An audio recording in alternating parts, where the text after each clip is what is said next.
भारत सभ्यतागत संबंध संदर्भ। सर्वोच्च नेता अयातुल्ला अली खामेनेई की मृत्यु के बाद, जिनकी हत्या फरवरी 2026 के अंत में अमेरिका और इजराइल के सैन्य हमलों के दौरान हुई थी, ईरानी सरकार ने भारतीय प्रधानमंत्री नरेंद्र मोदी को जुलाई 2026 में होने वाली अंतिम संस्कार सेवा के लिए आधिकारिक निमंत्रण दिया है। ईरान भारत के सभ्यतागत संबंधों के बारे में यह क्या है? ये संबंध वर्तमान की क्षेत्रीय शक्तियों के संतुलन से ऊपर उठकर एक गहरे ऐतिहासिक जुड़ाव को दर्शाता है। इस जुड़ाव ने दोनों समाजों को समृद्ध बनाया है और उनकी प्रशासनिक संरचनाओं, भाषाई विकास, व्यापारिक मार्गों और स्मारकीय कला शैलियों को गहराई से प्रभावित किया है। प्रमुख कालानुक्रमिक मील के पत्थर और साक्ष्य। 1. पुरातनता और भारत ईरानी क्षितिज। भाषाई और धार्मिक समानताएं। ऋग्वेद और अवेस्ता, पारसी धर्म का पवित्र ग्रंथ के बीच संरचनात्मक और शब्दावली संबंधी गहरे संबंध मौजूद हैं। इनके बीच संस्कृत के असुर और फारसी के अहूरा, सोम और होमा तथा यज्ञ और यसना जैसी महत्वपूर्ण धार्मिक समानताएं देखने को मिलती हैं। अचमेनिद साम्राज्य के संपर्क। 550-330 ईसा पूर्व। सम्राट डेरियस के शासनकाल के दौरान गांधार और सिंध को औपचारिक रूप से फारसी साम्राज्य में शामिल किया गया था। भारतीय रेजिमेंटों ने फारसी सेना में अपनी सेवा दी थी और व्यापारिक मार्गों ने उपमहाद्वीप के आंतरिक भागों को यूरेशिया से जोड़ा था। मौर्यकालीन कलात्मक रूपांतरण। पुरातत्व और कला इतिहास के अनुसार मौर्यकालीन शाही वास्तुकला ने विशेष रूप से पॉलिश किए गए पत्थर के शिलालेखों और सार्वजनिक स्मारकों में फारसी परंपराओं से प्रेरणा ली थी। 2. मध्यकालीन एकीकरण और महानगरीय संलयन। शासन की संपर्क भाषा।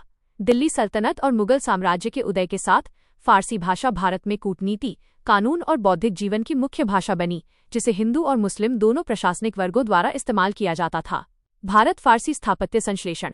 भारतीय वास्तुकारों ने स्वदेशी शैलियों के साथ फारसी विशेषताओं जैसे मेहराब, गुंबद, ऐवान, पिश्ताक और चारबाग को मिलाकर नई शैलियां विकसित की। प्रतिभाओं का प्रवास। 16वीं शताब्दी के बाद से ईरान से हजारों विद्वान, प्रशासक, कवि, चिकित्सक और चित्रकार भारत आए, जिससे भारतीय विद्वता समृद्ध हुई और मुगल चित्रकला कार्यशाला की स्थापना हुई। 3. स्वतंत्रता के बाद और आधुनिक रणनीतिक संबंध। शीत युद्ध की भू राजनीति। भारत की आज़ादी के बाद अलग अलग वैश्विक गुटों का हिस्सा होने के बावजूद नई दिल्ली और तेहरान ने स्थिर राजनयिक संबंध बनाए रखे। ऊर्जा और समुद्री पारगमन सुरक्षा। ईरान भारत के लिए कच्चे तेल का एक मुख्य आपूर्तिकर्ता बना, जबकि नई दिल्ली ने ईरान को अफगानिस्तान और मध्य एशिया तक पहुंचने के लिए एक महत्वपूर्ण पारगमन द्वार के रूप में देखा। चाबहार बंदरगाह परियोजना। ये परियोजना आधुनिक बुनियादी ढांचे के एकीकरण का उदाहरण है, जो उत्तरी बाजारों के लिए एक व्यापार गलियारा सुनिश्चित करती है। बदलते पश्चिमी एशिया में प्रमुख भू राजनीतिक चुनौतियां। विभिन्न गुटों के बीच गठबंधन में संतुलन बनाना। भारत का तेजी से बढ़ता राजनीतिक विस्तार और इजराइल तथा I2U2 जैसे समूहों के साथ सुरक्षा साझेदारी तेहरान के साथ उसके संबंधों को जटिल बनाती है। व्यापक प्रतिबंध व्यवस्थाओं से निपटना। पश्चिमी देशों द्वारा ईरान पर लगाए गए प्रतिबंधों के कारण भारत के लिए नियमित ऊर्जा आयात और व्यापार समझौतों को जारी रखना चुनौतीपूर्ण हो गया है। क्षेत्रीय स्तर पर बढ़ते तनाव का प्रबंधन। अमेरिका, इजराइल और ईरान के बीच सैन्य संघर्ष से समुद्री मार्ग अस्थिर हो रहे हैं, जिससे व्यापार बीमा महंगा हो गया है और खाड़ी देशों में रहने वाले भारतीय प्रवासियों की सुरक्षा पर भी खतरा पैदा हो गया है। भारत के जहाज निर्माण अभियान में आए बदलाव के बारे में यह क्या है? भारत के जहाज निर्माण अभियान में आया आधुनिक बदलाव खंडित, धीमी गति से चलने वाली समुद्री परियोजनाओं से हटकर दक्षिण कोरिया के मॉडल से प्रेरित एक समग्र क्लस्टर आधारित विकास मॉडल की ओर संक्रमण का प्रतीक है। विदेशों से जहाज खरीदने के बजाय भारत नए शिपयार्ड स्थापित करके और स्थानीय आपूर्ति श्रृंखलाओं को विकसित करके खुद को एक प्रमुख विनिर्माण केंद्र के रूप में स्थापित कर रहा है। भारत दक्षिण कोरिया जहाज निर्माण समझौतों की प्रमुख विशेषताएं। मेगा ग्रीनफील्ड निवेश। HD Korea shipbuilding and offshore engineering, Hyundai की एक सहायक कंपनी ने तमिलनाडु के थूथुकुडी में अत्याधुनिक ग्रीन शिपयार्ड के निर्माण के लिए कोचीन शिपयार्ड लिमिटेड के साथ $4 अरब के निवेश का समझौता किया है। रणनीतिक रक्षा साझेदारी। सैमसंग हैवी इंडस्ट्रीज SHI ने भारत में सीधे उन्नत जहाजों के निर्माण के लिए स्वान डिफेंस एंड हैवी इंडस्ट्रीज के साथ एक विनिर्माण साझेदारी को अंतिम रूप दिया है। सहायक आपूर्ति श्रृंखला मानचित्रण। Korea marine equipment association KOMEA, जो जहाज डिजाइन, मरम्मत और समुद्री हार्डवेयर के क्षेत्र में 304 विशेष उद्यमों का प्रतिनिधित्व करता है, ने स्थानीय घटक क्लस्टर को बढ़ावा देने के लिए मुंबई में एक समर्पित कार्यालय स्थापित किया है। क्लस्टर आधारित सफलता के खाके। दोनों सरकारों ने उल्सान औद्योगिक क्लस्टर मॉडल को दोहराने के लिए कार्यबल विकास, समुद्री शिक्षा और संयुक्त अनुसंधान को लक्षित करते हुए कई व्यापार से व्यापार B2B और सरकार से सरकार G2G समझौतों पर हस्ताक्षर किए हैं। भारी विदेशी पूंजी प्रतिबद्धताएं। दक्षिण कोरिया की 3 सबसे बड़ी जहाज निर्माता कंपनियों सैमसंग, हुंडई और हनवा ओशन माइनस के अचानक प्रवेश से भारत की समुद्री आपूर्ति श्रृंखलाओं को मजबूत करने के लिए सियोल की गहन रणनीतिक और वित्तीय प्रतिबद्धता की पुष्टि होती है। भारत के जहाज निर्माण अभियान में आए बदलाव के बारे में यह क्या है? भारत के जहाज निर्माण अभियान में आया आधुनिक बदलाव खंडित, धीमी गति से चलने वाली समुद्री परियोजनाओं से हटकर दक्षिण कोरिया के मॉडल से प्रेरित एक समग्र क्लस्टर आधारित विकास मॉडल।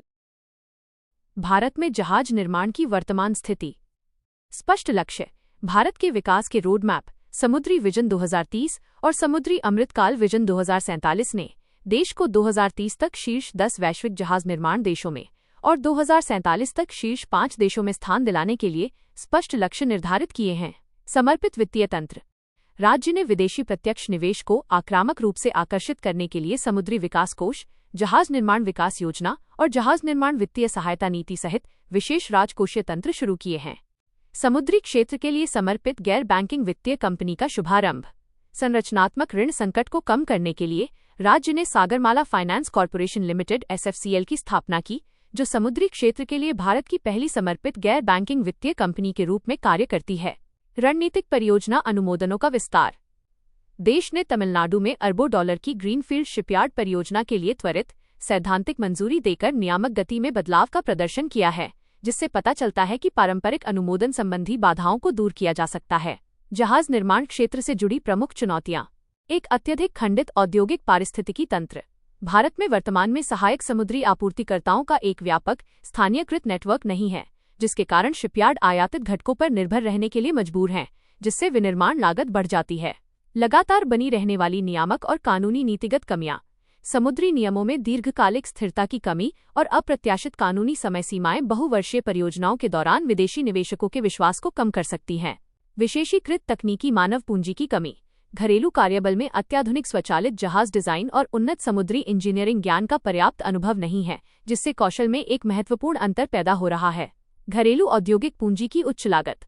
भारतीय जहाज निर्माताओं को पारंपरिक रूप से भारी सरकारी सब्सिडी प्राप्त विदेशी प्रतिस्पर्धियों की तुलना में उच्च उधार लागत और दीर्घकालिक वित्तपोषण विकल्पों की कमी का सामना करना पड़ता है। स्थापित एशियाई दिग्गजों से कड़ी प्रतिस्पर्धा।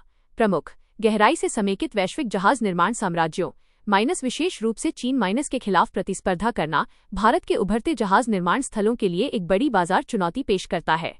आगे बढ़ने का रास्ता। अंतर सरकारी समन्वय को सख्ती से सुनिश्चित करना। राज्य सरकारों को केंद्रीय मंत्रालयों के साथ मिलकर परिचालन संबंधी बाधाओं से बचने और दक्षिण कोरियाई निवेशकों के लिए भूमि और उपयोगिता संबंधी मंजूरी को सुचारू रूप से सुनिश्चित करने के लिए सख्त समय सीमा का पालन करना चाहिए। आपूर्तिकर्ता स्थानीयकरण और एंकर क्लस्टर को गति देना। इस्पात निर्माण और समुद्री मशीनरी के लिए आयात पर निर्भरता को कम करने के लिए स्थानीयकृत सहायक केंद्रों का तेजी से निर्माण करने के लिए नवस्थापित KOMEA मुंबई कार्यालय का लाभ उठाएं। सागरमाला फाइनेंस कॉर्प के माध्यम से कम लागत वाली पूंजी सुरक्षित करना। घरेलू जहाज निर्माताओं को अंतर्राष्ट्रीय वित्तपोषण मानकों के अनुरूप दीर्घकालिक कम ब्याज वाले पूंजी ऋण प्रदान करने के लिए SFCL की वित्तीय क्षमता का उपयोग करना। आगे बढ़ने का रास्ता जारी। समुद्री क्षेत्र के शैक्षणिक और तकनीकी संस्थानों का उन्नयन। स्वचालित विनिर्माण और हरित प्रणोदन में कुशल कार्यबल को प्रशिक्षित करने के लिए भारतीय विश्वविद्यालयों और अनुसंधान प्रयोगशालाओं को सीधे दक्षिण कोरियाई समुद्री अकादमियों के साथ भागीदार बनाना। स्पष्ट अंतरिम लक्ष्यों के साथ क्षेत्रीय रणनीति तैयार करना। स्थानांतरित प्रौद्योगिकियों को व्यवस्थित रूप से आत्मसात करने और औद्योगिक क्षमता को बढ़ाने के लिए स्पष्ट वार्षिक उत्पादन लक्ष्यों के साथ एक सख्त चरणबद्ध क्षेत्रीय योजना स्थापित करें। निष्कर्ष। राष्ट्रपति ली की 2026 की यात्रा के दौरान हस्ताक्षरित ऐतिहासिक समझौते भारत को अत्याधुनिक प्रौद्योगिकी को आत्मसात करने, मजबूत विनिर्माण क्लस्टर बनाने और दीर्घकालिक विदेशी पूंजी हासिल करने का एक मूल्यवान अवसर प्रदान करते हैं। अंततः इन वैश्विक कॉरपोरेट साझेदारियों को सुसंगत घरेलू नीतियों और सुव्यवस्थित अनुमोदनों के साथ मिलाकर भारत अपने समुद्री परिदृश्य को सफलतापूर्वक रूपांतरित कर एक आत्मनिर्भर वैश्विक जहाज निर्माण शक्ति बन सकता है। राज्यसभा और अपराधीकरण संदर्भ। Association for democratic reforms ADR और नेशनल इलेक्शन वॉच NEW की एक हालिया रिपोर्ट में खुलासा हुआ है कि राज्यसभा के 31% मौजूदा सांसदों ने आपराधिक मामलों की घोषणा की है, जिनमें से 16% गंभीर आपराधिक आरोपों का सामना कर रहे हैं। राज्यसभा और अपराधीकरण के बारे में यह क्या है? राजनीति के अपराधीकरण से तात्पर्य गंभीर अपराधों सहित आपराधिक मामलों में लंबित व्यक्तियों की राज्यसभा जैसे विधायी निकायों में बढ़ती भागीदारी और चुनाव से है। मुख्य निष्कर्ष और आंकड़े। विश्लेषण किए गए राज्यसभा सांसदों में से 31%, 226 में से 70 ने आपराधिक मामलों की घोषणा की है, जबकि 16%, 37 सांसद गंभीर आपराधिक आरोपों का सामना कर रहे हैं। इनमें से एक सांसद ने हत्या का मामला घोषित किया, 4 सांसदों ने हत्या के प्रयास के मामले घोषित किए और 4 सांसदों ने महिलाओं के खिलाफ अपराधों से संबंधित मामलों का खुलासा किया। इस विश्लेषण में 233 सांसदों में से 226 सांसदों को शामिल किया गया। राज्यसभा की 4 सीटें रिक्त थीं और 3 सांसदों के हल्फनामे उपलब्ध नहीं थे। पार्टीवार देखें तो भाजपा के 26% सांसदों, कांग्रेस के 41% सांसदों, टीएमसी के 22% सांसदों, डीएमके के 25% सांसदों और समाजवादी पार्टी के 50% सांसदों ने आपराधिक मामलों की घोषणा की है। राज्यसभा सदस्यों में से 14% 31 सांसद अरबपति हैं, जिनकी संपत्ति 100 करोड़ रुपए से अधिक है, जो राज्यसभा सदस्यों के बीच धन के बढ़ते केंद्रीकरण को उजागर करता है। महत्व। इन निष्कर्षों से राजनीति के अपराधीकरण को लेकर चिंताएं बढ़ जाती हैं, जिससे सार्वजनिक विश्वास, नैतिक शासन और लोकतांत्रिक संस्थाओं की विश्वसनीयता प्रभावित होती है। ये विधायकों के खिलाफ आपराधिक मामलों के तेजी से निपटारे, अधिक पारदर्शिता और मजबूत जवाबदेही तंत्र सहित चुनावी सुधारों की आवश्यकता को बल देते हैं। नेत्र हवाई प्रारंभिक चेतावनी और नियंत्रण प्रणाली संदर्भ। रक्षा अनुसंधान एवं विकास संगठन डीआरडीओ ने स्वदेशी Netra airborne early warning and control AENC प्रणाली का अंतिम परिचालन मंजूरी एफओसी प्रमाण पत्र आधिकारिक तौर पर भारतीय वायुसेना आईएएफ को सौंप दिया है। Netra airborne early warning and control system के बारे में यह क्या है? नेत्र एक स्वदेशी airborne early warning and control AENC प्रणाली है। यह एक उड़ने वाले रडार स्टेशन के रूप में कार्य करती है। ये जमीन पर आधारित रडारों की पहुंच से परे हवाई और समुद्री खतरों का पता लगाने, उन पर नजर रखने और उनकी पहचान करने में सक्षम है। विकसितकर्ता इसे डीआरडीओ के अंतर्गत centre for airborne systems CBS द्वारा भारतीय वायुसेना आईएएफ और भारतीय रक्षा उद्योग भागीदारों के सहयोग से विकसित किया गया है। उद्देश्य भारत की स्वदेशी हवाई निगरानी क्षमताओं को मजबूत करने और आयातित एईएनसी प्रणालियों पर निर्भरता कम करने के लिए भारतीय वायुसेना की सीमाओं की निगरानी करने, हवाई खतरों का पता लगाने और नेटवर्क केंद्रित युद्ध अभियानों का समर्थन करने की क्षमता को बढ़ाने के लिए। प्रमुख विशेषताएं। ERJ 145 airframe. ये संशोधित ट्विन इंजन एम्ब्रेयर ERJ 145 पर आधारित है, जिसमें मिशन उपकरणों के लिए उन्नत विद्युत, शीतलन और वायुगतिकीय प्रणालियां लगाई गई हैं। AESA radar. पृष्ठीय रूप से लगा AESA रडार लक्ष्य के आकार के आधार पर 250-375 किलोमीटर की पहचान सीमा के साथ 240-270 डिग्री कवरेज प्रदान करता है। Multi target tracking. ये लड़ाकू विमानों, क्रूज मिसाइलों और यूएवी सहित 200 से अधिक हवाई लक्ष्यों का एक साथ पता लगाता है और उन पर नजर रखता है। Sensor fusion. ये दुश्मन के रडार और संचार संकेतों का पता लगाने के लिए इलेक्ट्रॉनिक सपोर्ट मेजर्स ESM और कम्युनिकेशन सपोर्ट मेजर्स ESM को एकीकृत करता है।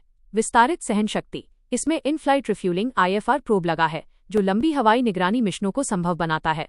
मित्र या शत्रु की पहचान IFF स्वदेशी MKXI ऑफ S IFF प्रणाली मित्र और शत्रु विमानों की पहचान और वर्गीकरण करती है। नेटवर्क केंद्रित युद्ध, सुरक्षित एन्क्रिप्टेड संचार और आत्म सुरक्षा के लिए इलेक्ट्रॉनिक युद्ध EW प्रणालियों और सॉफ्टवेयर परिभाषित रेडियो SDR का उपयोग करता है। ग्राउंड एक्सप्लॉयटेशन स्टेशन GS ये LOS सैटकॉम लिंक के माध्यम से integrated air command and control system ICCS को वास्तविक समय का डेटा स्थानांतरित करता है।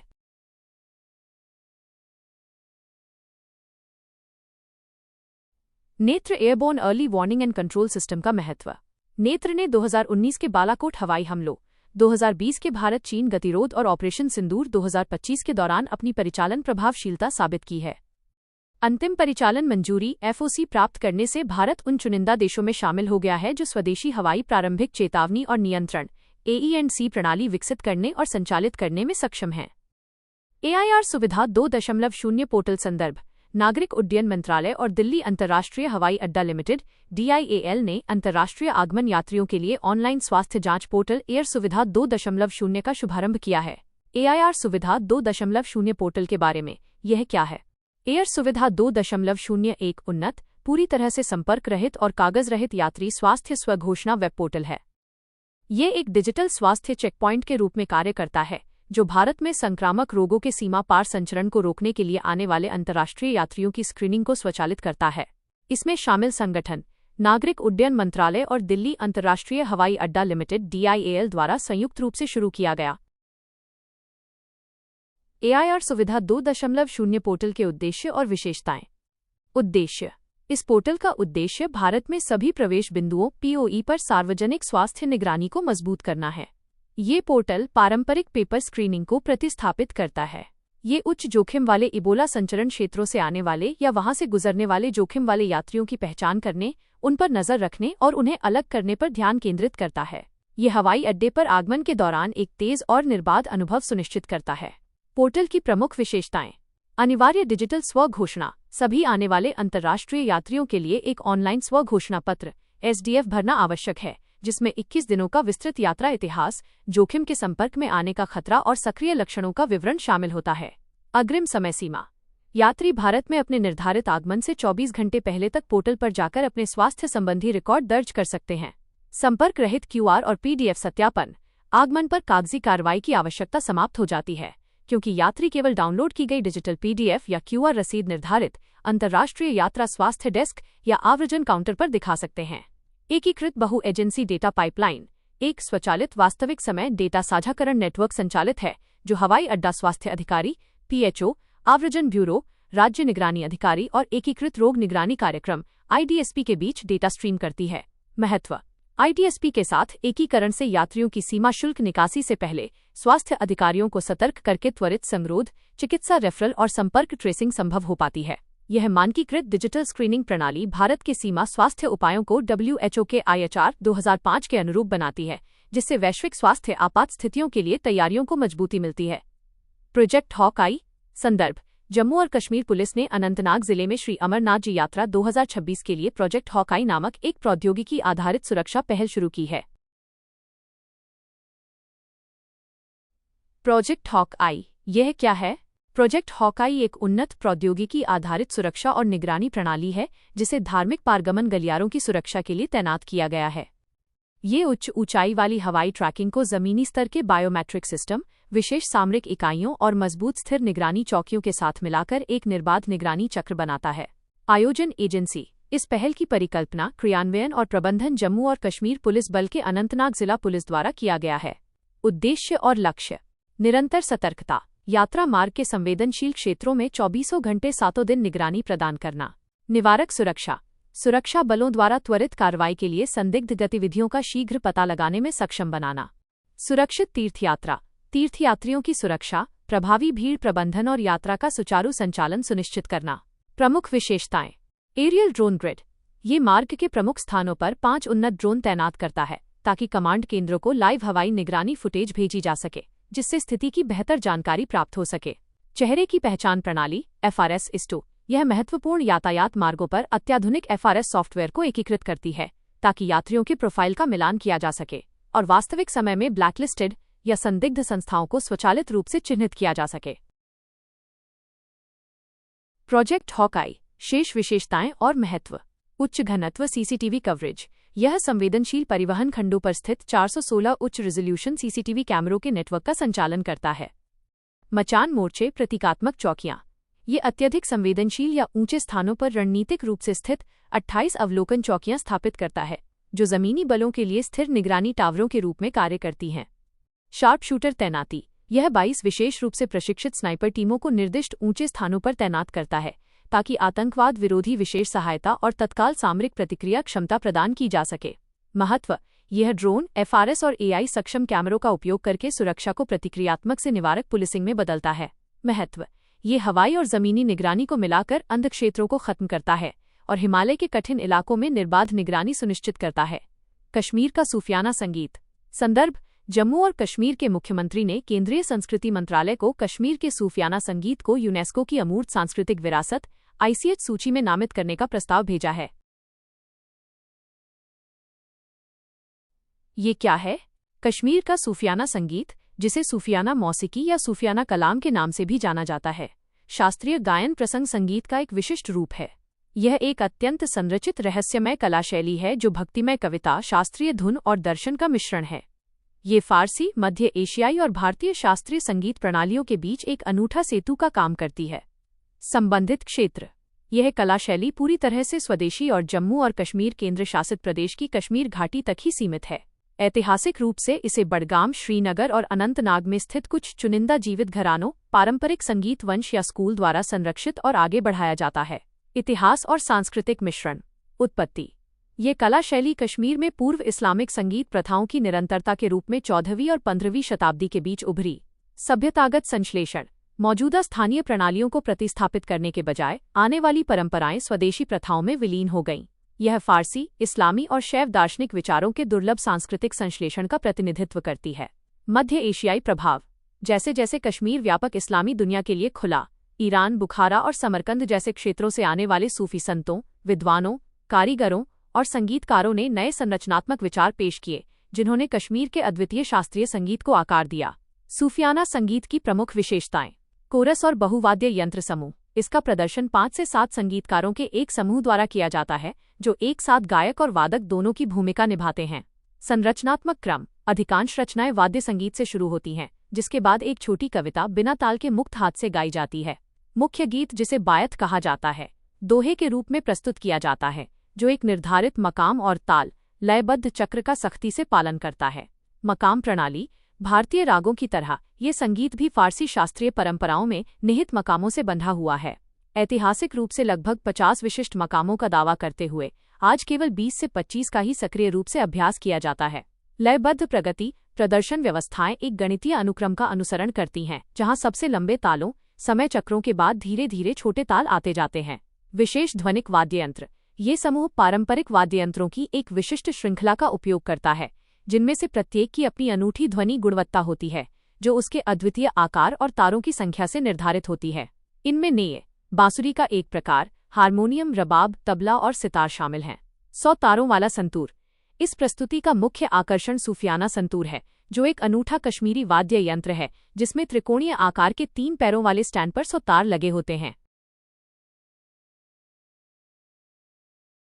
सूफियाना संगीत की विशेषताएं और ओपेक, पेट्रोलियम निर्यातक देशों का संगठन के बारे में जानकारी। सूफियाना संगीत की विशेषता। मकाम, ताल और उनसे संबंधित कविता की जटिल प्रणाली लिखित रूप में संहिताबद्ध नहीं है। इसके बजाय यह विशेष परिवारों के भीतर एक पीढ़ी से दूसरी पीढ़ी तक पूरी तरह से मौखिक रूप से हस्तांतरित होती है। ओपेक, पेट्रोलियम निर्यातक देशों का संगठन। संदर्भ। ओपेक में कच्चे तेल का दूसरा सबसे बड़ा उत्पादक इराक घरेलू आर्थिक और पुनर्निर्माण की जरूरतों को पूरा करने के लिए अपने उत्पादन कोटा में पर्याप्त वृद्धि न किए जाने पर तेल कार्टेल से हटने की धमकी दे चुका है। ये क्या है? ओपेक प्रमुख तेल निर्यातक देशों का एक स्थायी अंतर सरकारी संगठन है, जो वैश्विक तेल बाजारों और कच्चे तेल की कीमतों को स्थिर करने के लिए पेट्रोलियम नीतियों का समन्वय करता है। स्थापना एवं विकास। बगदाद सम्मेलन 1960। इसकी स्थापना 14 सितंबर 1960 को ईरान, इराक, कुवैत, सऊदी अरब और वेनेजुएला द्वारा की गई थी। मुख्यालय 1965 में जिनेवा, स्विट्जरलैंड से वियना, ऑस्ट्रिया में स्थानांतरित हुआ। पेट्रोलियम नीति 1968 सदस्य देशों की प्राकृतिक संसाधनों पर संप्रभुता की पुष्टि करने वाली एक घोषणा को अपनाया गया। ओपेक कोष 1976 विकासशील देशों को सहायता प्रदान करने के लिए ओपेक अंतर्राष्ट्रीय विकास कोष OFID की स्थापना की गई। ओपेक जोड़ 2016 सहयोग घोषणा DOC के तहत तेल उत्पादन में समन्वय स्थापित करने के लिए रूस सहित प्रमुख गैर ओपेक उत्पादकों के साथ साझेदारी की। हाल ही में सदस्यता छोड़ने वाले सदस्य। कतर 2019 LNG पर ध्यान केंद्रित करने के लिए अलग हो गया। इक्वाडोर 2020 तेल उत्पादन बढ़ाने के लिए वापस ले लिया गया। अंगोला 2024 उत्पादन कोटा विवादों के कारण बाहर हो गया। संयुक्त अरब अमीरात 2026 स्वतंत्र उत्पादन रणनीति अपनाने के लिए स्वतंत्र हुआ। ओपेक के उद्देश्य, कार्य, महत्व और तुंगभद्रा नदी के बारे में जानकारी। ओपेक के उद्देश्य। पेट्रोलियम नीतियों का समन्वय करके स्थिर तेल बाजार और उचित कीमतें सुनिश्चित करना। उपभोक्ताओं को पेट्रोलियम की नियमित और विश्वसनीय आपूर्ति सुनिश्चित करना। तेल क्षेत्र में निवेश पर उचित प्रतिफल सुनिश्चित करना। कार्टेल के प्रमुख कार्य। उत्पादन कोटा आवंटन। ओपेक वैश्विक तेल मांग की निगरानी करता है और आपूर्ति को समायोजित करने के लिए प्रत्येक सदस्य देश को उत्पादन सीमाएं और आधारभूत स्तर निर्धारित करता है। मूल्य निर्धारण संदर्भ बास्केट का उपयोग करना। ये समूह वैश्विक मूल्य अस्थिरता को कम करने के लिए कच्चे तेल के मूल्य निर्धारण हेतु एक आधिकारिक संदर्भ बास्केट का प्रबंधन करता है। आपूर्ति में कटौती लागू करना। वैश्विक मंदी या महामारी के समय ये समूह वैश्विक तेल की अधिकता को दूर करने के लिए बड़े पैमाने पर स्वैच्छिक उत्पादन समायोजन का समन्वय करता है। जलवायु नीति का संचालन। ये समूह संयुक्त राष्ट्र फ्रेमवर्क कन्वेंशन UNFCCC की सह उपसभाओं में भाग लेता है और दीर्घकालिक निवेश रणनीतियों का मॉडल तैयार करता है। महत्व। ओपेक वैश्विक तेल की कीमतों को प्रभावित करता है, जिससे मुद्रास्फीति, ऊर्जा सुरक्षा और आर्थिक स्थिरता पर असर पड़ता है। गैर ओपेक देशों, विशेषकर अमेरिकी शेल तेल के बढ़ते उत्पादन ने ओपेक के बाजार प्रभाव को कम कर दिया है। तुंगभद्रा नदी। संदर्भ: कर्नाटक, आंध्र प्रदेश और तेलंगाना के मुख्यमंत्रियों ने तुंगभद्रा बेसिन में कृषि हितों की रक्षा करने और गाद निकालने के कार्यों को आगे बढ़ाने के लिए एक प्रशासनिक सहमति हासिल की है। तुंगभद्रा नदी के बारे में। ये क्या है? तुंगभद्रा नदी कृष्णा नदी की एक प्रमुख बारहमासी दाहिनी सहायक नदी है। ये दक्कन प्रायद्वीप के लिए एक महत्वपूर्ण जल आश्रय है, जो दक्षिण भारत में व्यापक कृषि नेटवर्क, औद्योगिक समूहों और शहरी केंद्रों को सहारा प्रदान करती है। स्थान और बेसिन राज्य। भौगोलिक क्षेत्र। ये भारतीय दक्कन प्रायद्वीप के अर्धशुष्क मध्य दक्षिणी पठार में स्थित है। जिन राज्यों से होकर यह नदी बहती है, यह नदी और इसकी सहायक नदियां मुख्य रूप से कर्नाटक से होकर बहती हैं, फिर तेलंगाना के साथ सीमा का अनुसरण करते हुए आंध्र प्रदेश में प्रवेश करती हैं और कृष्णा नदी में मिल जाती हैं। उत्पत्ति और संगम। उद्गम धाराएं। ये नदी पश्चिमी घाट में तुंगा और भद्रा नामक दो अलग अलग नदियों के रूप में उत्पन्न होती है। तुंगा नदी का उद्गम वराह पर्वत के पास कुरासा में होता है और भद्रा का उद्गम कर्नाटक के चिक्कमगलुरु जिले में कुद्रेमुख के निकट गंगामूला से होता है। तुंगभद्रा नदी के बारे में शेष जानकारी। पवित्र संगम। तुंगा और भद्रा धाराएं पूर्व दिशा में स्वतंत्र रूप से बहती हैं और कर्नाटक के शिवमोगा शहर के पास कुंडली नामक गांव में मिलकर आधिकारिक तौर पर तुंगभद्रा नदी का निर्माण करती हैं। अंतिम गंतव्य। लगभग 531 किलोमीटर तक उत्तर पूर्व दिशा में बहने के बाद ये नदी आंध्र प्रदेश के कुर्नूल जिले के संगमालेश्वरम में कृष्णा नदी से मिल जाती है। प्रमुख विशेषताएं। तुंगभद्रा जलाशय, पंपा सागर। ये कर्नाटक के होसपेट के पास स्थित एक प्रमुख अंतर्राज्यीय बांध है, जो जल बंटवारे को नियंत्रित करता है। भारी मात्रा में गाद जमा होने, लगभग 33 TMCFT के कारण इसकी भंडारण क्षमता कम हो गई है। नदियों की विशिष्ट भू आकृति विज्ञान। तुंगा नदी तीव्र ढलान वाली और तेज बहने वाली धाराओं से होकर बहती है, जबकि भद्रा नदी की घाटी चौड़ी और अधिक समतल है। दोनों नदियां प्राचीन ग्रेनाइट और क्रिस्टलीय चट्टानों से होकर गुजरती हैं। समृद्ध पारिस्थितिक गलियारा। ये बेसिन सदाबहार पश्चिमी घाट से लेकर शुष्क दक्कन के मैदानों तक फैला हुआ है, जो चिकने फर वाले ऊदबिलाव और मगरमच्छ जैसी प्रजातियों को आश्रय देता है। विजयनगर सिंचाई विरासत। इस नदी में विजयनगर साम्राज्य द्वारा निर्मित सदियों पुरानी पत्थर की नहरें और सिंचाई नहरें मौजूद हैं, जिनमें से कई आज भी कार्यरत हैं। महत्व। यह नहर कर्नाटक और आंध्र प्रदेश के शुष्क क्षेत्रों में सिंचाई की आपूर्ति करती है और बाएं और दाएं किनारे की नहरों के माध्यम से प्रमुख चावल उत्पादक जिलों को सहायता प्रदान करती है। ये दक्कन क्षेत्र के कई कस्बों और गांवों में उद्योगों, बिजली संयंत्रों, खनन और पीने के पानी की जरूरतों के लिए पानी उपलब्ध कराती है।